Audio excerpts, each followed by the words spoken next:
Shabbat chez vous, une émission du grand rabbin Jacques Waknin.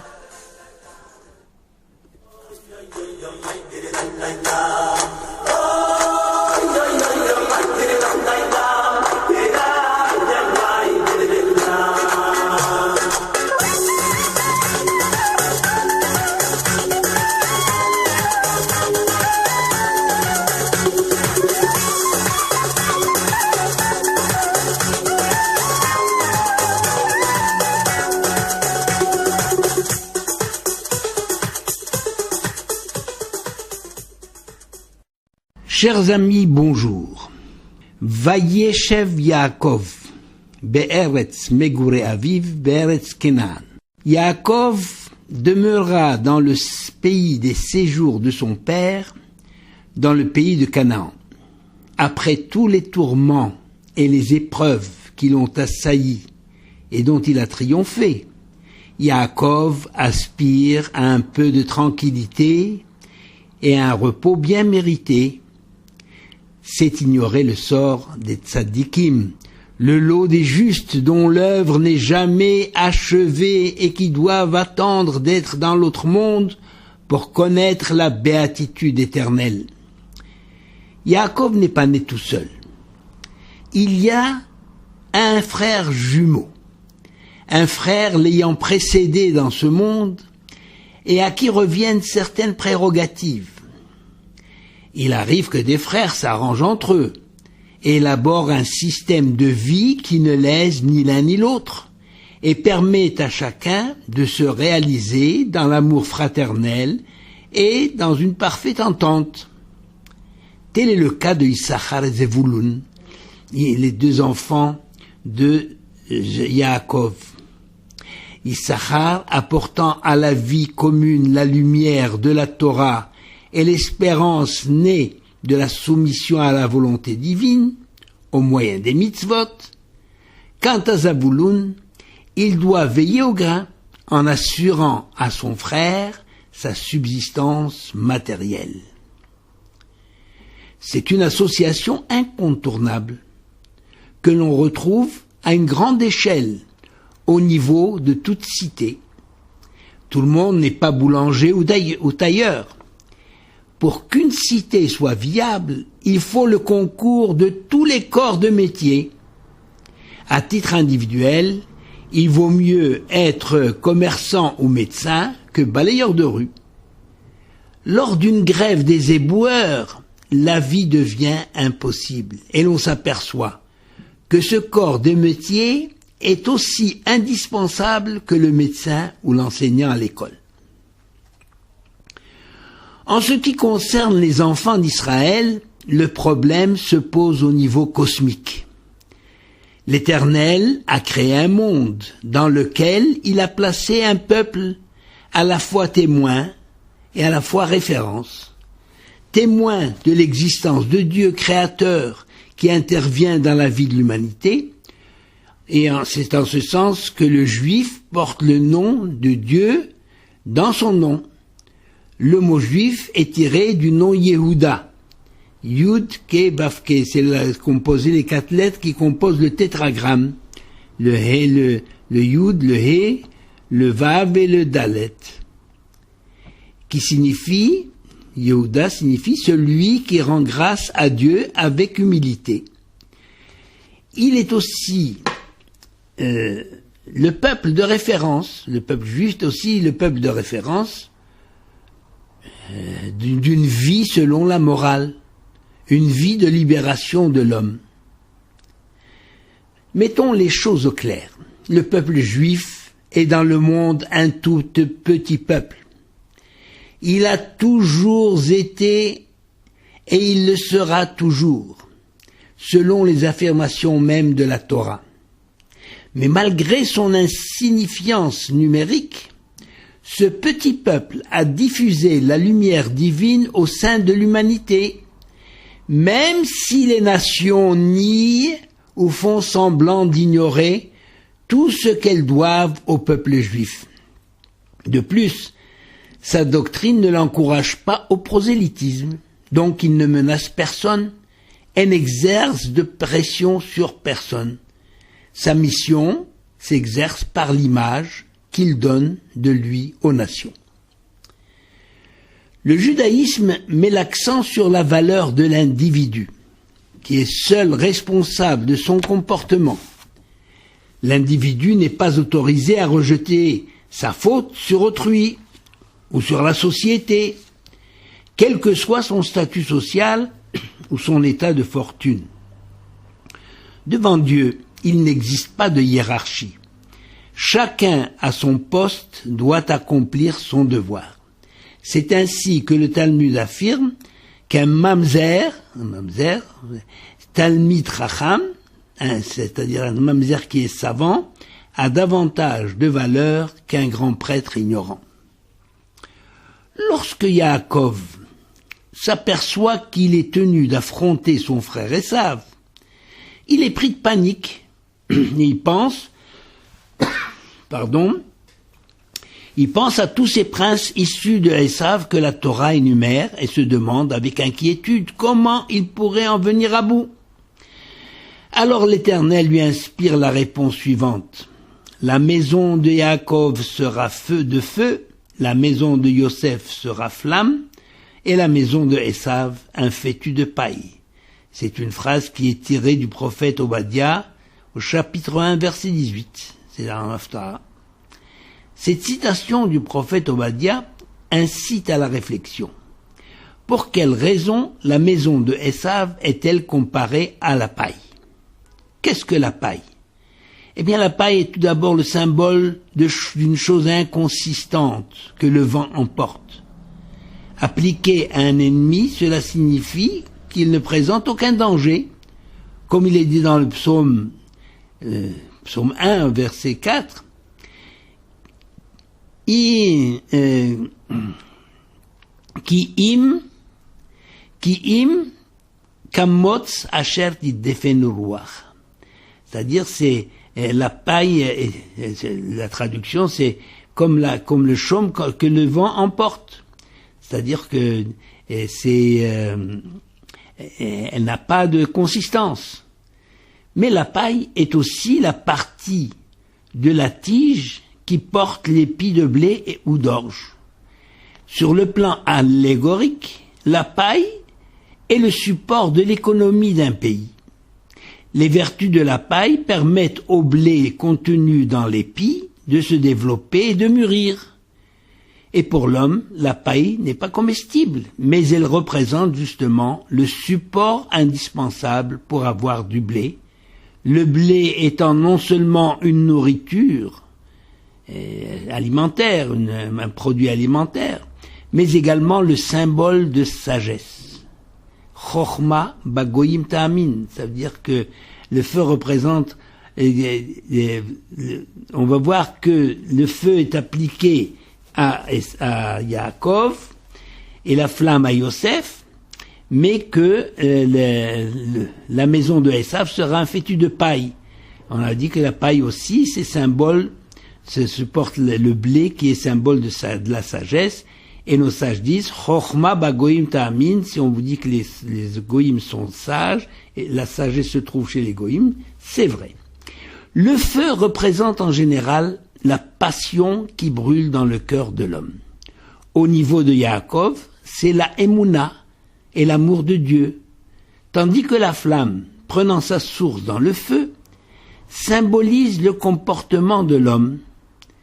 Et on sait dans les Pirkei Avot, il est dit Im en kemach en Torah, comme sans nourriture terrestre, point de nourriture céleste. Mais le contraire aussi est aussi vrai. Ve'im en Torah en kemach. Mais en l'absence de la bénédiction venant de l'étude et de l'observance de la Torah, point de blé, point de réussite sur le plan matériel. On pourrait comprendre aussi que sans la sagesse de la Torah, on ne peut pas mener le monde et en tirer profit. C'est en somme l'union du corps et de l'esprit, d'où l'origine de la prière pour la santé. Nous adressons nos prières à Dieu pour qu'il nous accorde la santé, afin de pouvoir le servir. Une bonne alimentation est profitable pour la santé. mais trop de nourriture et surtout trop de nourriture non appropriée conduit l'homme à creuser sa propre tombe. Et c'est ainsi qu'il faut comprendre la confrontation entre Yaakov et son frère Esav, dont Yaakov se méfie à double titre. Yaakov adresse une prière à l'Éternel. Hatzilenina miyadachi miyad Esav. Sauve-moi de grâce de la main de mon frère, de la main de Esav. Ne savons-nous pas qu'Esav est son frère? Rachi nous précise la pensée de Yaakov qui demande à Dieu, d'une part, de le sauver de la main de Esav, qui ne se comporte pas avec lui comme un frère, mais comme un impie, un rachat, et d'autre part, de le protéger de Esav, même quand Esav, dans un sursaut de bonté, se conduit comme un frère. En effet, Esav propose à Yaakov de marcher ensemble, en toute fraternité, en précisant qu'il marchera lentement du même pas que lui, comme cela lui conviendra. Mais Yaakov prend pour prétexte la fragilité de ses enfants et de son bétail, qu'il doit allaiter, pour esquiver l'invitation. En d'autres termes, parce que Yaakov représente le peuple juif, c'est l'ancêtre du peuple juif, c'est le père du peuple juif. Donc, en d'autres termes, la vie du peuple juif ne peut être isolée de celle du reste du monde.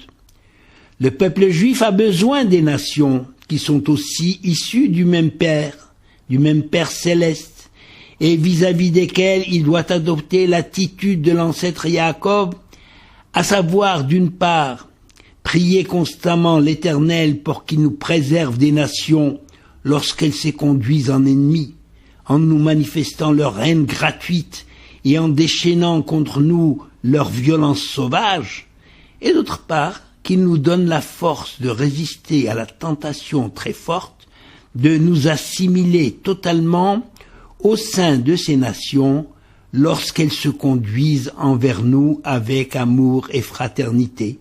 En prenant, comment le préserver? Bien, on prend justement une certaine distance pour préserver notre identité avec elle. Yaakov, donc, finit par s'installer à Hebron, lieu de séjour de son père Yitzhak, loin de la demeure de Esav qui lui était installée à Séhir. Et Yaakov prend un soin particulier de son fils préféré Yosef, qui est le fils de sa femme préférée Rachel.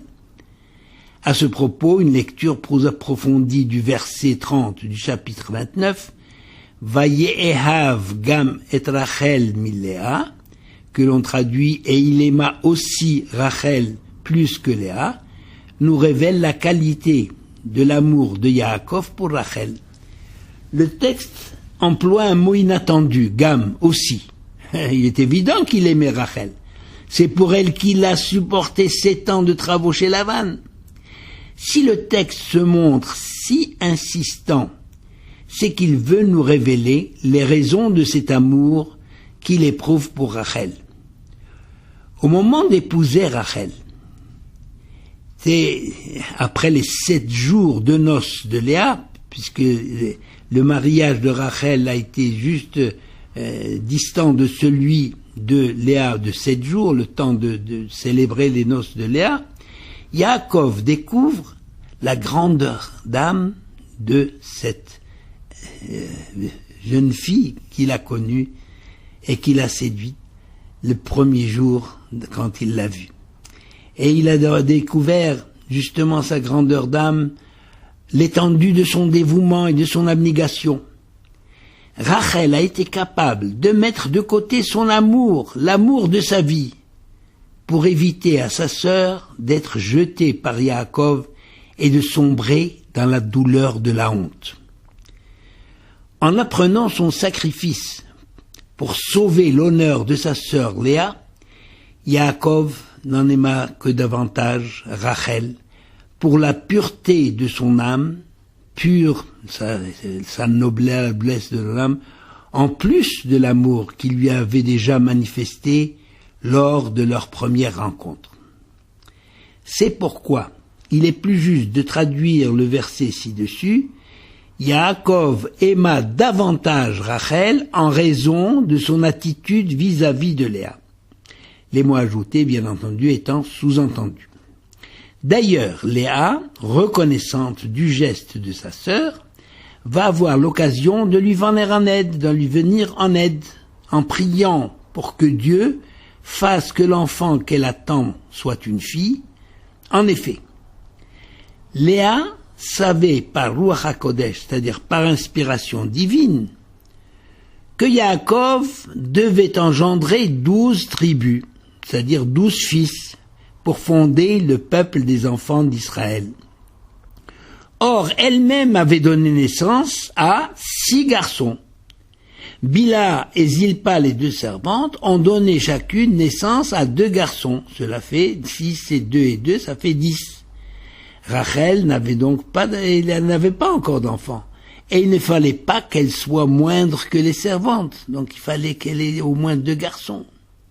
Alors Léa s'est mise à prier de tout son cœur, parce qu'elle savait qu'elle attendait une fille. Et sa prière a été entendue. Et Rachel, donc il y a eu un miracle. Rachel a donné naissance à un beau garçon qu'elle a nommé Yosef, qui signifie que Dieu m'ajoute un autre garçon, un garçon à elle. Pas comme ce Yosef, justement là, Yosef est en définitive celui que sa sœur lui a concédé. Donc elle voulait vraiment un garçon qui soit à elle. Et malheureusement qu'elle connaîtra un court laps de temps, puisqu'elle va mourir en nommant son fils Ben Oni, que le père a nommé Binyamin. Le Midrash rappelle en effet que Léa était enceinte d'un garçon et elle pria avec tant de ferveur qu'un miracle s'ensuivit. Une chose au-delà de la nature. L'embryon garçon devint fille en son sein afin de ménager la place à la naissance éventuelle de 2 garçons chez Rachel. Par leur comportement à toutes deux, au service de l'Éternel et du futur peuple d'Israël, avec vérité et amour, Léa et Rachel se sont hissées au rang de matriarches, aux côtés de Sarah et de Rivka. De retour en Canaan, Jacob comprit que le peuple juif devait présenter 2 qualités indissociables, à la fois une vie spirituelle intense, à même d'influencer l'humanité pour la gloire de Dieu, et une aptitude à résoudre les problèmes et les difficultés de la vie quotidienne. Or, Yaakov découvre que de tous ses fils, seul Yosef possédait ces qualités à la fois. Ces 2 qualités, un homme doué pour l'économie et sur le plan politique. Et il était écrit Behunar, il était adolescent, traduit qu'il se comportait comme un gamin. Mais le Midrash en fait traduit Behunar, et que le Midrash traduit bien sûr qu'il agissait de manière enfantine, mais il est compris par certains de nos sages qu'il était un homme en éveil, du verbe neor, qu'il agissait avec intelligence. Alors plutôt que de faire des reproches directement à ses frères qui ne l'auraient pas écouté, Yosef a préféré rapporter à son père l'inconduite des frères afin que lui, le père, puisse les corriger. D'où l'amour particulier que Yaakov portait à Yosef, en plus du fait qu'il était le fils de Rachel, son grand amour. Yosef seul incarnait la leçon que Yaakov a retenue de son rêve de l'échelle. Bien qu'ayant les pieds sur terre, son sommet atteignait le ciel, c'est-à-dire que la vie matérielle doit être un tremplin pour la vie spirituelle, et que les 2 aspects de la vie sont intimement liés. L'histoire du peuple d'Israël pourrait s'expliquer par des facteurs historiques, rationnels et des circonstances que l'on retrouve chez d'autres peuples. La différence est qu'Israël sait d'où il vient, pour quelles raisons il existe et quelle est sa destinée finale. Ce n'est le cas pour aucune autre nation, car seule une Torah d'origine divine peut révéler une telle réalité. À la lumière de cet axiome, on peut mieux comprendre la place de certains récits de la Torah. Il en est ainsi de l'intrusion de Tamar dans l'histoire de Yosef. En plein milieu des péripéties de la vie du jeune Yosef, choyé par son père, haï par ses frères au point de vouloir le supprimer, et d'ailleurs ils finissent par le vendre à une caravane se rendant en Égypte, et il connaîtra des aventures relatées avec force détail. Mais tous ces détails nous permettent de mesurer le caractère exceptionnel de Yosef et sa capacité de résistance aux tentations de l'environnement, bien qu'éloigné de la maison paternelle, et justement son comportement lui a valu le valeureux titre de Yosef Hatzadik, c'est-à-dire Joseph le saint, si vous voulez, le saint ou le juste. Le récit donc s'interrompt tout à coup pour nous relater l'histoire de Tamar, la belle-fille de Yehuda, dont elle aura des jumeaux de ce qui s'appelle Zerach et Peretz qui est l'ancêtre du roi David. Je ne vais pas vous raconter l'histoire de Tamar, vous la connaissez certainement. Elle s'était déguisée, enfin Judas s'est uni à elle, en tous les cas, parce que Tamar était la belle-fille de Yehuda. Elle avait épousé Er et Onan, et tous les deux sont morts, parce qu'il voulait conserver sa beauté, alors il lui refusait d'avoir un enfant. Eh bien, d'après les lois du Lévira, Tamar devait épouser donc le plus proche, le frère, s'il y en a un, ou bien le plus proche parent, c'est ce qu'appelle la loi du Lévira. Nos sages ont essayé de trouver les raisons de cette interruption dans le récit de l'histoire de Yosef, et ils ont compris que la descente de Yosef en Égypte en l'état d'esclave représentait le début de l'exil annoncé par l'Éternel à Abraham. La promesse était celle-ci, Kiger Zaracha Be'eretz Lolahem, ta descendance sera étranger dans un pays qui n'est pas le leur. Or, la tradition juive nous enseigne que l'Éternel ne déclenche jamais une calamité sur Israël sans faire poindre au préalable une lueur d'espérance. Comme disent nos sages, Makdim, refoua la Maka. Cette lueur d'espérance, c'est-à-dire qu'il fait précéder la thérapie au mal, à la maladie. Cette lueur d'espérance, c'est justement la naissance de l'ancêtre du Mashiach, fruit de l'union de Yehuda et de Tamar. Quand Yaakov prête l'oreille au rêve extravagant de son fils, sa première réaction aurait été de le réprimander. Mais à la réflexion, il sent dans ses rêves un parfum d'annonce prophétique, sans toutefois saisir le sens de cette annonce. Le texte écrit à ce sujet « Ve'aviv shamar et adavar » et son père garda la chose, c'est-à-dire avec l'espoir, il a gardé en mémoire avec l'espoir que ses rêves s'accomplissent un jour. Avec l'espoir donc que ses rêves vont s'accomplir un jour. Il est vrai que l'attitude de Yosef est déconcertante aux yeux de ses frères qui décident de ne plus lui parler. Il lui reproche de briser l'unité familiale. Rachi souligne qu'ils sont sincères, en ce sens que les frères se refusent d'être hypocrites, d'avoir une parole dans leur bouche, plutôt une parole dans leur cœur et une autre dans leur bouche. En fait, les frères n'admettent pas que Yosef puisse se distinguer et être différent. Yosef aurait pu, par esprit familial, se montrer coopérant afin d'éviter les dissensions.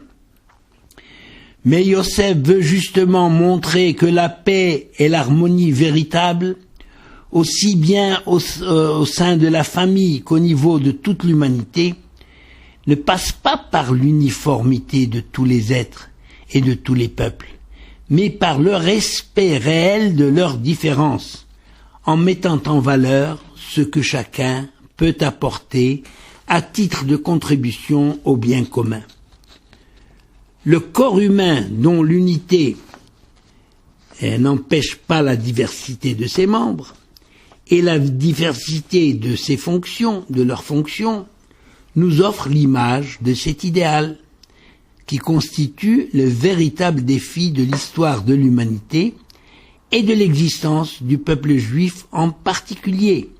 Vous savez, un corps humain, il y a des jambes, des bras, des cerveaux, etc. Chaque membre a sa fonction particulière.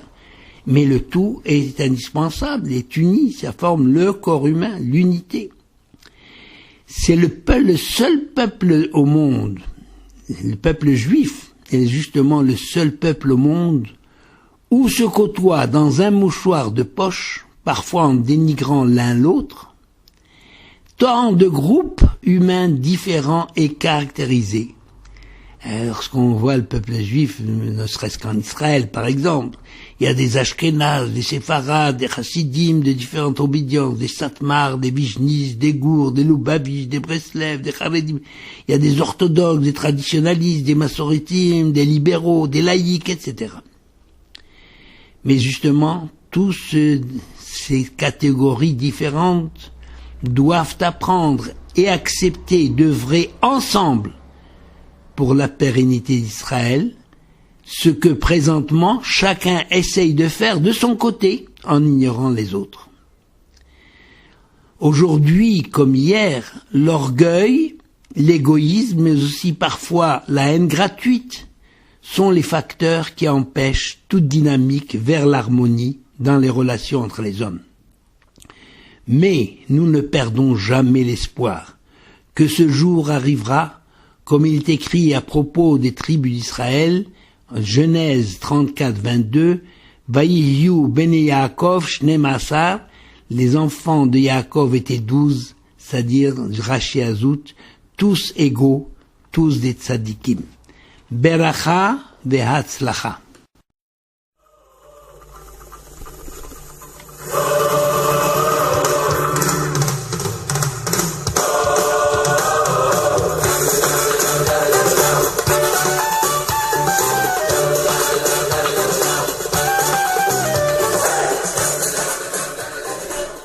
Vous venez d'entendre une émission du grand rabbin Jacques Waknin.